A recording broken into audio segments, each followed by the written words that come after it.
Greetings everyone, JDM Crystal here, back with an EVO update for you. If you're new here, this is the world's cheapest EVO IX MR. Stay tuned to see what kind of updates I have for you.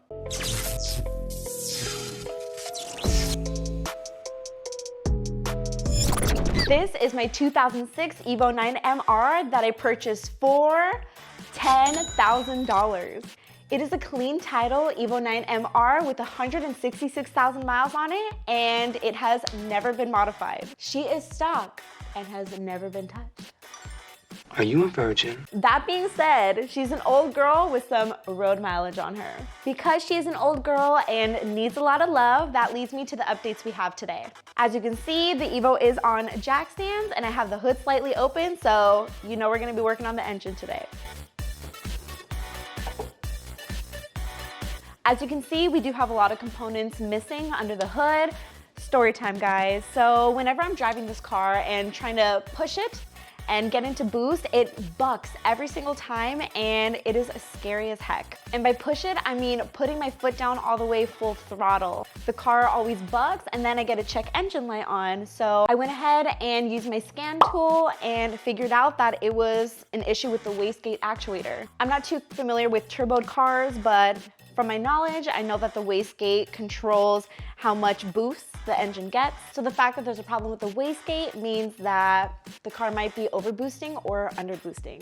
So I went ahead and ordered a new wastegate. What sucks is I really wanted to go with the OEM Mitsubishi wastegate, but guess what? It's discontinued. I have the best luck in the world, but because of that, I have to go aftermarket on it. That leads me to the wastegate actuator I purchased. This is the Turbo Smart wastegate actuator. Check that out, guys. So in order to remove the wastegate actuator, I had to go in and remove a lot of other engine components, which include the radiator, the air intake box, intercooler piping, and upper exhaust manifold heat shield. The stock wastegate actuator was actually a bitch to get to. Once I got it out, I immediately knew the wastegate was the problem. You guys want to see what this wastegate looked like?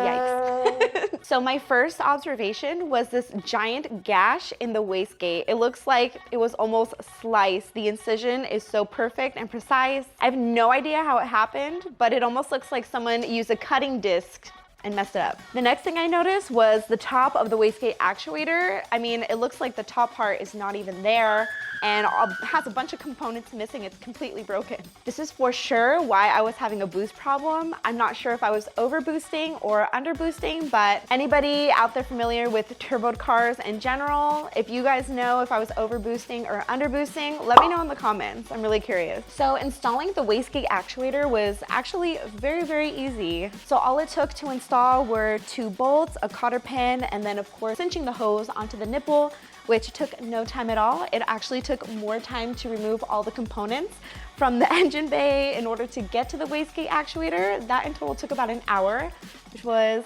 very annoying. But while I was removing all those components, I discovered something else that needs to be fixed. So as I was removing components in the engine, I noticed that this hose that's connected to the intercooler and blow-off valve actually has a lot of tears in it, which I'm sure long-term is going to result in a lot of issues with my boost as well. So I went ahead and already did my research and looked up how much it would be to replace this tiny piece of hose from Mitsubishi. $40 for this little piece of hose. These are the times where I wish I was working on a Honda, but whatever. Gotta love it. Now to move on to the next part of the install. So if you guys have been keeping up with my videos, my previous videos, I've been doing a lot of work to my hood. I went ahead and repainted that, and then I installed underlining. If you guys want to get caught up with those videos, I will link those for you guys. So the next thing I'm going to be installing are these underhood seals. Woo! Super exciting stuff, guys. I know, but it's all part of the restore. Short people problems, man. I need a ladder. Just time this. Sorry if my gut's sticking out. I literally just ate a huge burrito and I feel like I'm pregnant. Cool. We're all good. Okay, so all the seals are on except I am missing this seal that goes along the middle here. I am not sure what happened. I definitely ordered it, but I think the duendes took it because it's gone. But I don't know, just gonna keep looking and hopefully I can get it on soon. But for the seals that I do have on, check it out, guys. Doesn't it look so much nicer? So, curiosity killed the cat in this case, guys. As I was just going through the engine bay, I wanted to see what the timing belt looked like, and I'm really sad that I checked. Mind you, this car has 166,000 miles on it. So let me just show you.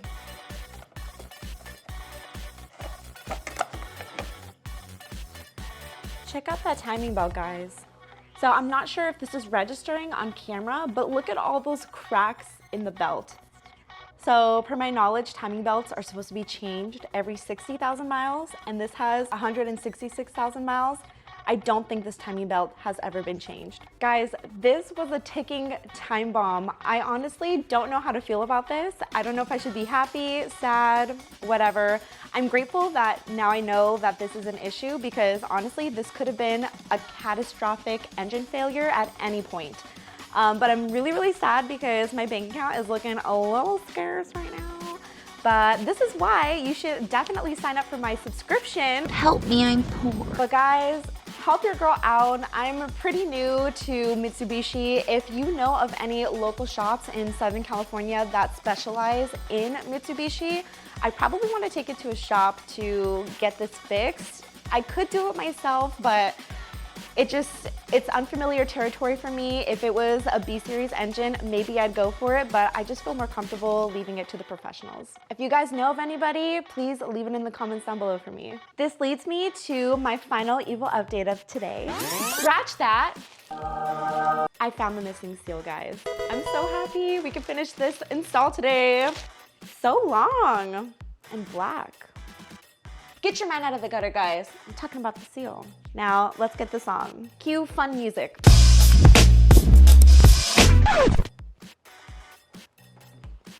Trying to get this last one in, guys, but it's so tight. Got some lube anywhere? Got it. Woo, that was exhausting. Now that happy hour is over, that leads me to my next part. This is my brand new fitment dash mats. And that was my really bad attempt at an Australian accent because it was made down under.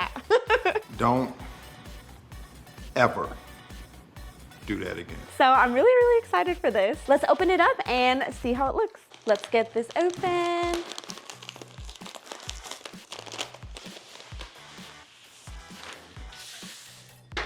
Ooh. That is so nice. So this is custom made for the left-hand drive EVOs, and it's actually really good quality. I found these guys on Instagram, and no, this is not sponsored. I did buy this with my own money because Fitment would not sponsor me, but maybe next time.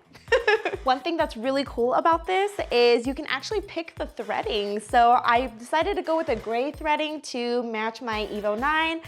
And I think it turned out really, really nicely. So per the website, if you have any creases anywhere, you can lay this out in the sun. That will make this completely flat.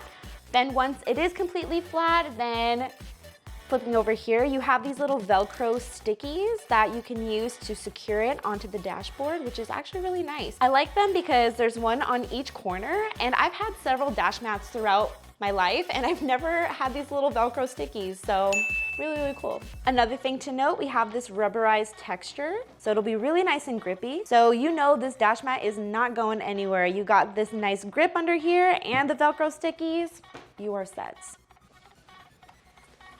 Okay, now time for the test fit.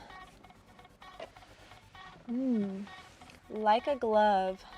So I'm really impressed with this fitment, guys. They have custom-made dash mats for multiple chassis, and even though they didn't sponsor me, I would definitely buy it again. They also sell floor mats and trunk mats and other things that are custom-made for each chassis. I'm excited that I have this now because as we're getting into the summer months, it's just gonna get so hot, and that sun is fierce, guys. So anything I can do to help protect my dashboard is a must. So if I had to give it a JDM Crystal score, I'd probably give it a 9 out of 10. It's pretty good. So that's pretty much all I have for this video. I'm happy because I fixed some of the problems, but I'm sad because I found new problems to fix. But anyway, guys, if you like what I'm doing on this channel, please let me know if you have any suggestions for me with anything that I covered today. Again, let me know. I'm all ears. I'm here for you, and I want to know what you want to see. So you already know what to do. And I'll catch you next time. JDM Crystal, out.